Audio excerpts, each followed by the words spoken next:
Voilà une nouveauté sur System.io qui est quand même assez importante. C'est au niveau des quiz. Parce que jusqu'à présent, les quiz servaient à rien. Très limité, et ça servait à que dalle. Franchement, à part à faire des choses à la main, tranquillement, contact par contact. Pour les gens, il y a des gens qui font ça, hein, ils prennent l'adresse email, après ils regardent les réponses, et en fonction, ils vont recontacter la personne, et tout ça. Donc là, ça allait. Mais sinon, pour plein d'autres choses, on pouvait pas se servir des quiz de System.io. Il fallait utiliser d'autres, comme Google Form ou d'autres choses. Mais là, cette nouveauté, c'est que quand on construit le quiz, maintenant, pour chaque réponse à chaque question, on peut assigner un tag. Alors bien sûr, ça fait l'utilisation de beaucoup de tags. Donc, ça dépend du plan qu'on a. Mais ça, c'est intéressant parce que si on fait un quiz de une question ou trois questions, voilà, avec trois questions, on peut avoir 9 tags.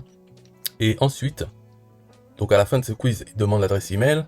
Hop, il est enregistré dans System.io avec son adresse email et les réponses au quiz. Mais surtout, le contact a les tags correspondant à ses réponses. Ce qui fait que dans System.io, on peut créer un workflow qui commence lors de la soumission de ce formulaire, cette page de capture où il y a le quiz. Donc à partir de là, on peut faire des conditions. Si, voilà, pour le tag, ou alors on peut faire avec les tags. Le workflow peut commencer à un moment un tag. Par exemple, on fait 3 workflows selon ce qu'il a répondu à la première question. Et ensuite, pour la deuxième question et troisième question, on fait des conditions dans chaque workflow. Donc le premier, c'est il a reçu le tag 1. Ok. Ensuite, est-ce qu'il a répondu ça ou ça à la deuxième? Est-ce qu'il a répondu ça? Oui, non. Ok.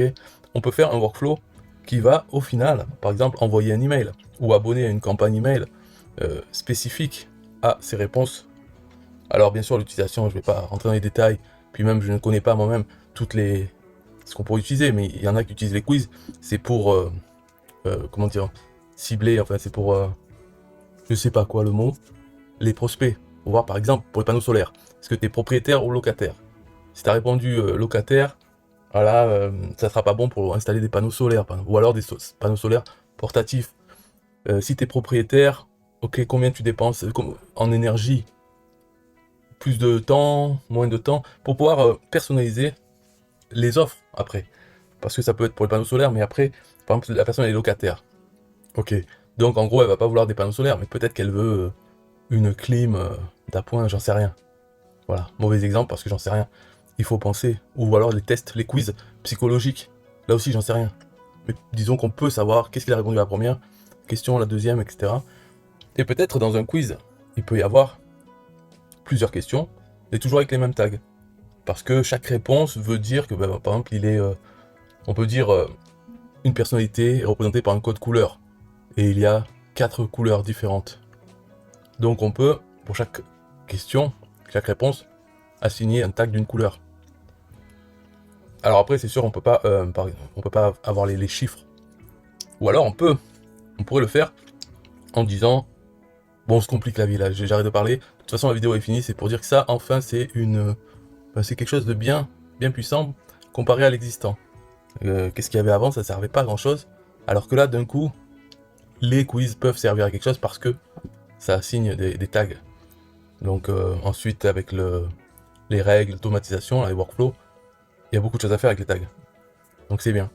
Parce que jusqu'à présent, même pas avec ce truc de quiz, mais on pouvait faire des quiz, utiliser les champs, personnaliser des contacts pour remplir soi-même avec du code JavaScript. C'était toute une embrouille, mais on pouvait reproduire la fonctionnalité qu'on voit sur des sites qui posent des questions, et ensuite donnent des réponses différentes. En fonction des réponses que l'utilisateur a données, hop, il a des choses différentes qui se passent après. On pouvait faire ça avec du JavaScript, du code HTML, euh, qu'on faisait nous-mêmes, tout ça.